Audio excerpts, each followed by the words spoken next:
Pada kali ini saya akan mengetengahkan satu pokok materi dari Fiqhul Munakahah dan Keluarga Muslim berkenaan dengan pengasuhan anak setelah suami dan istri bercerai. Pengasuhan anak atau mendidik anak dan pemeliharaan anak setelah suami dan istri bercerai itu di dalam Fiqhul Munakahah dan hukum Islam dikenal dengan istilah hadhanah. Mitra sekalian yang dirahmati Allah dan para pemirsa yang budiman, hadhanah itu secara bahasa berarti bagian dari samping yang bisa digunakan untuk menggendong atau mengais anak. Jadi semacam tali kasih yang bisa menunjukkan dan menyatakan kasih sayang, uluran tangan, dan perlindungan bagi anak, agar anak tetap ada dalam kasih sayang, perlindungan, dan kehangatan, sehingga hidupnya bisa terjaga dan terpelihara dengan baik. Itulah samping kasih sayang. Dan samping kasih sayang yang bisa digunakan untuk menggendong atau mengais dan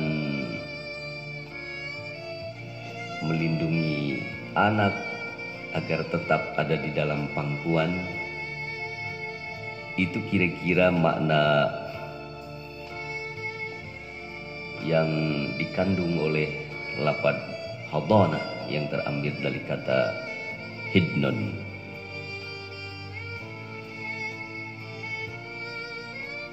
Apa yang dimaksud dengan hadhanah menurut hukum syara, mitra sekalian? Hadhanah menurut hukum syara atau menurut hukum Islam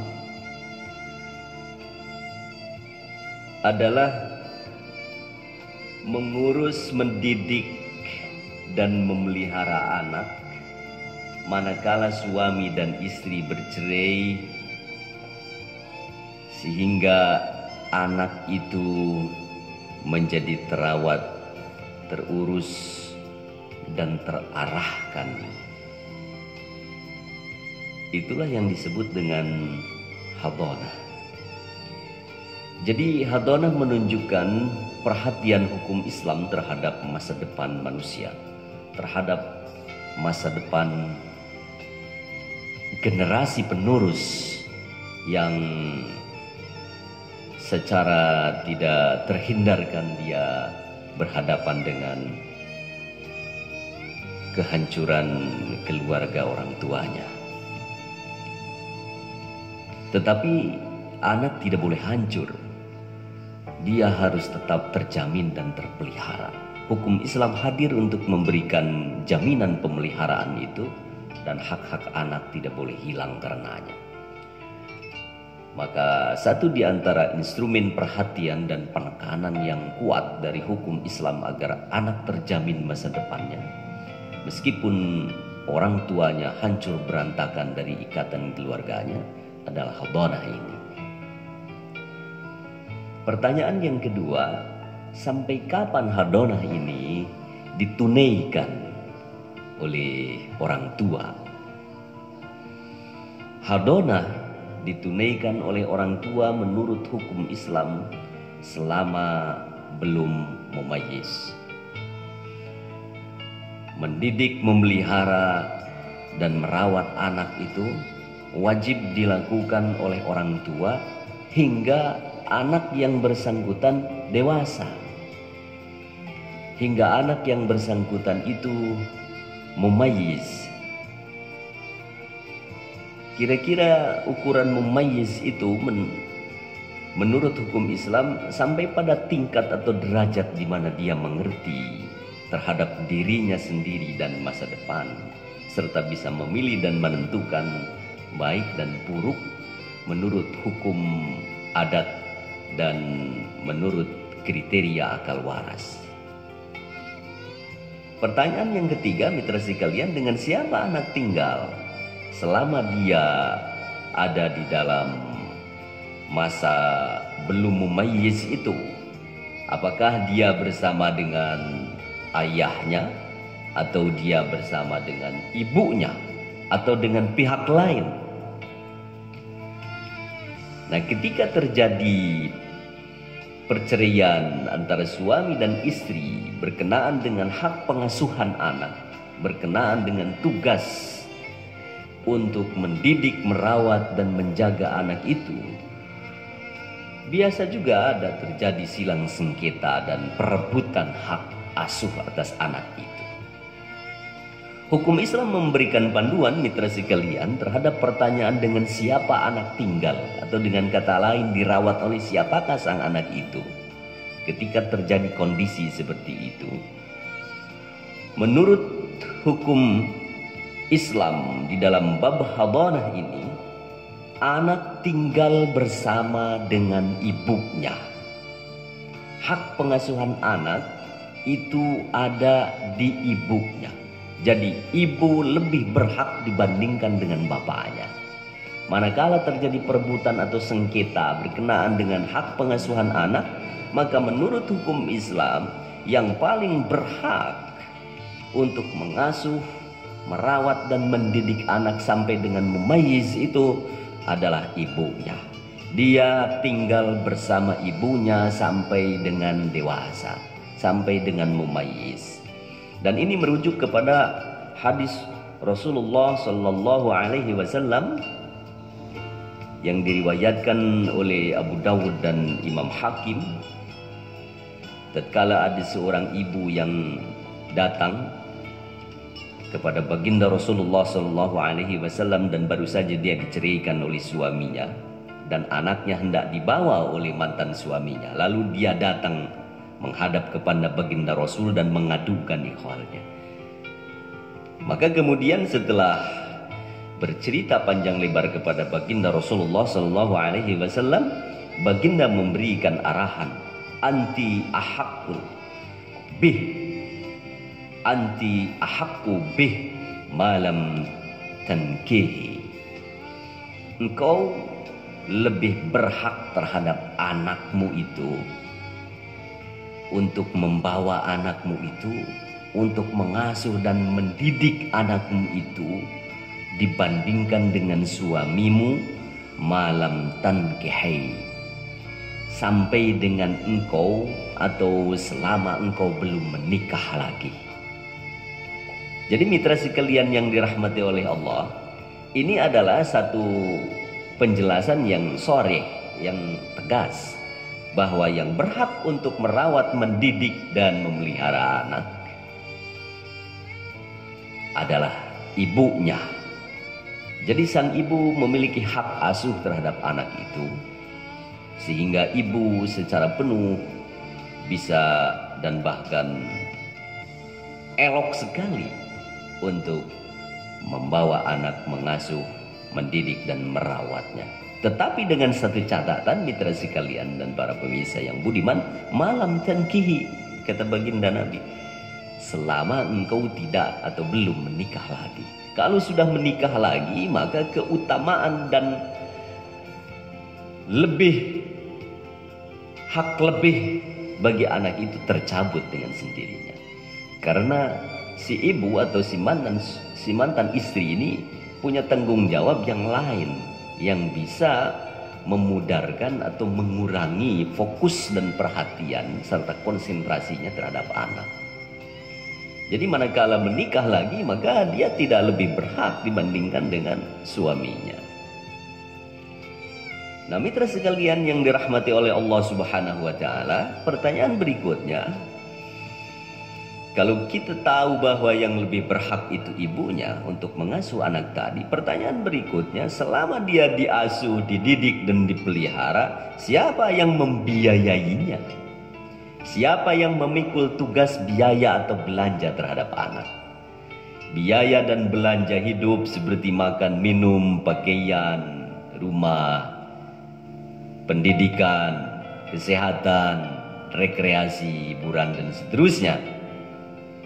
Nah, yang menanggung belanja atau mu'nah terhadap anak selama dia diasuh oleh ibunya tadi adalah bapaknya. Bapaknya bertanggung jawab dan bertugas sepenuhnya untuk memikul biaya dan belanja yang dibutuhkan oleh si anak itu sampai dengan dia mumayyiz. Jadi meskipun bapak tidak mengasuh, merawat dan mendidik anak, tapi diasuh, dirawat dan dididik oleh ibunya, tetap tanggung jawab untuk membiayai dan mendanai atau kebutuhan-kebutuhan belanja, baik yang bersifat material maupun finansial, itu menjadi tanggung jawab sang ayah.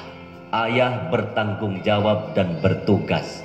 Tanggung jawab dan tugasnya tidak selesai.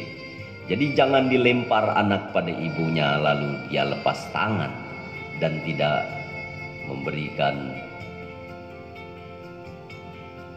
tanggung jawab atau memberikan kebutuhan biaya dan belanja bagi anak itu. Kebutuhan belanja dan biaya bagi anak tetap menjadi tanggung jawab sang ayah. Dan hukum Islam menegaskan itu sebagai bagian tak terpisahkan dari tugas yang harus ditunaikan dan hukumnya wajib. Nah, mitra sekalian yang dirahmati oleh Allah Subhanahu wa taala,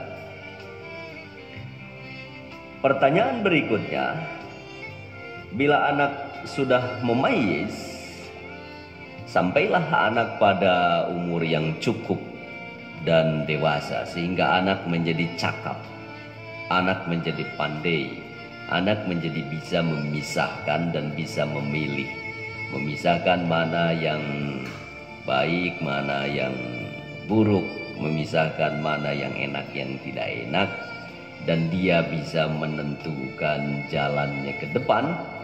Itu sudah mumayyiz. Menurut para ulama ahli hukum Islam, kira-kira mumayyiz itu sampai pada umur 15 tahun. 15. Nah, bila mana 15 tahun itu anak sudah sampai pada derajat mumayyiz. Nah, bila anak di dalam masa pengasuhan tadi sudah sampai pada masa mumayyiz atau derajat kedewasaan seperti itu, yang kira-kira di taksiran para ulama ahli hukum Islam sampai di usia 15 tahun. Bagaimana itu urusannya? Nah, jika anak sudah sampai pada usia mumayyiz, mitra sekalian, maka berdasarkan pertimbangan pihak yang berwenang, pertimbangan pemegang otoritas, atau berdasarkan putusan mahkamah syariah, pengadilan agama dalam hal ini, sebagai bagian dari pemerintah yang memegang otoritas untuk menetapkan dan memutuskan urusan pengasuhan anak, siapa yang lebih pandai atau siapa yang lebih cakap di dalam mendidik anak itu, dialah yang dimenangkan.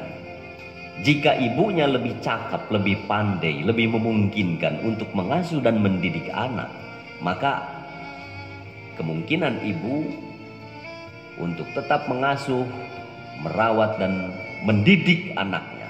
Kata mendidik ini ditebalkan dan sekali lagi diperkuat, karena itu yang menjadi kunci dan ini yang lebih penting. Dialah yang peluangnya lebih besar. Apakah ada di pihak ibunya atau di pihak bapaknya? Pemegang otoritaslah atau mahkamah syariah lah nanti yang menentukan siapa di antara keduanya, dalam hal ini ibu atau ayahnya, yang lebih cakap.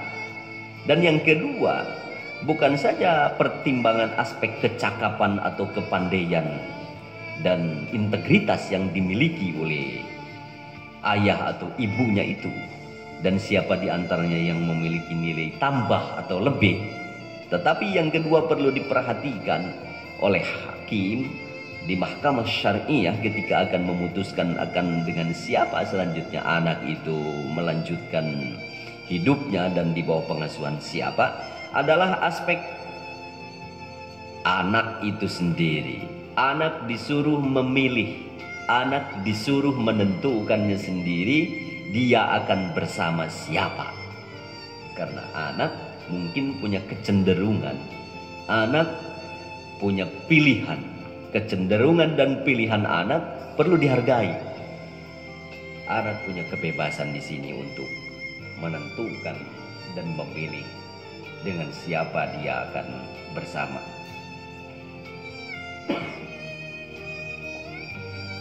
Dan ini jaminan kebebasan terhadap anak ini untuk memilih dan menentukan dengan siapa dia akan selanjutnya bersama. Merujuk kepada hadis baginda Rasulullah SAW bahwa seorang anak diperintah atau diberi kesempatan untuk memilih siapa di antara ibu atau bapaknya yang akan diikuti setelah dia mumayyiz saat ibu dan bapaknya itu bercerai. Khayyira gulaman baina abihi wa ummihi. Baginda Rasulullah menyuruh memilih kepada seorang anak apakah dia memilih hidup bersama bapaknya atau ibunya. Dan hadis ini diriwayatkan oleh Ibnu Majah serta Imam Tirmidzi. Jadi pada prinsipnya berdasarkan pertimbangan pemegang otoritas pihak yang berwenang atas dasar siapa yang lebih pandai atau cakap mendidik, apakah ibu atau ayahnya. Lalu kemudian pada pertimbangan yang kedua yaitu pilihan anak, menentukan dengan siapa anak itu tinggal setelah dia mumayyiz. Sehingga silang sengketa dan perselisihan tentang anak untuk hak pengasuhan bisa disudahi dan bisa diputuskan. Nah, mitra sekalian yang dirahmati oleh Allah Subhanahu wa taala, berdasarkan faktanya hak pengasuhan atau hadonah itu bersifat pilihan, dan faktanya memang banyak subjek atau orang yang terlibat dan bisa dipilih di sini dan bisa ditentukan atau ditetapkan siapa yang lebih berhak. Ketahuilah bahwa menurut hukum Islam yang paling tinggi urutannya dan peluangnya paling besar untuk mendapatkan hak pengasuhan atas anak adalah ibu. Lalu urutannya setelah ibu naik ke ibunya ibu, jadi ke neneknya si anak, dan terus sampai dengan ke atas. Jika tidak ada garis ke atas, maka kemudian turun ke samping, yakni ke bibinya atau ke uaknya. Bibinya, uaknya berhak untuk mengasuh, merawat dan mendidik anaknya. Nah, jika garis-garis ini tidak ada dan tidak memungkinkan karena pertimbangan-pertimbangan yang berkesesuaian dengan fatwa hukum, baru kemudian bergeser atau berpindah kepada pihak bapaknya. Dan setelah bapaknya, jika bapaknya tidak ada atau karena ada udzur, ada halangan, maka yang lebih berhak setelah bapaknya adalah kakeknya, kakek si anak itu, bapaknya, bapak,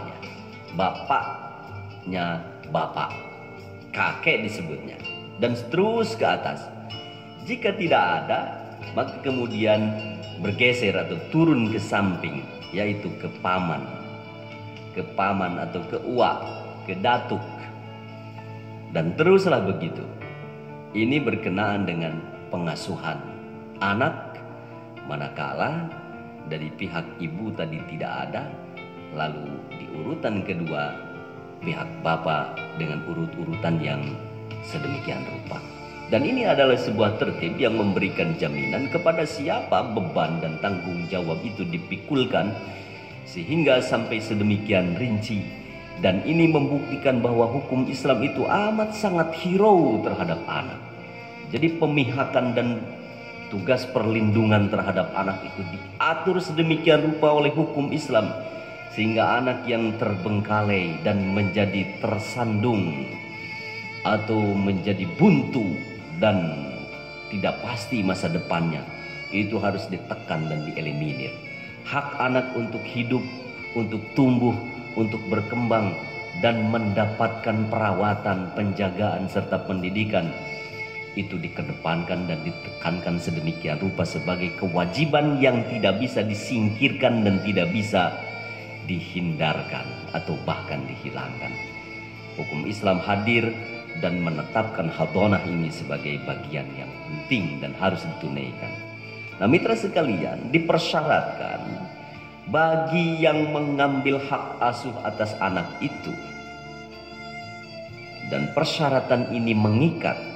Jadi meskipun tadi secara tertib sudah ditentukan siapa yang lebih berhak, tetapi hakim harus cermat dan melihat secara mendalam dan seksama bahwa ada persyaratan yang harus dipenuhi oleh pengasuh, pendidik, dan pemelihara anak itu.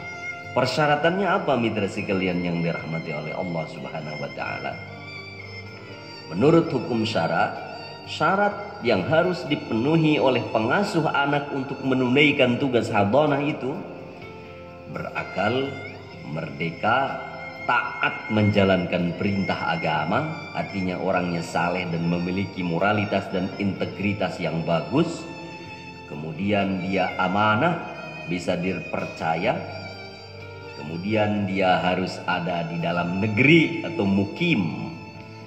Lebih baik posisinya ada di sini dibandingkan dengan di sana di luar negeri, karena jarak itu akan mempengaruhi derajat keintiman, kehangatan, pengawasan dan seterusnya bagi anak. Dan kemudian jika perempuan tidak bersuami, saya ulangi, jika perempuan tidak bersuami lagi.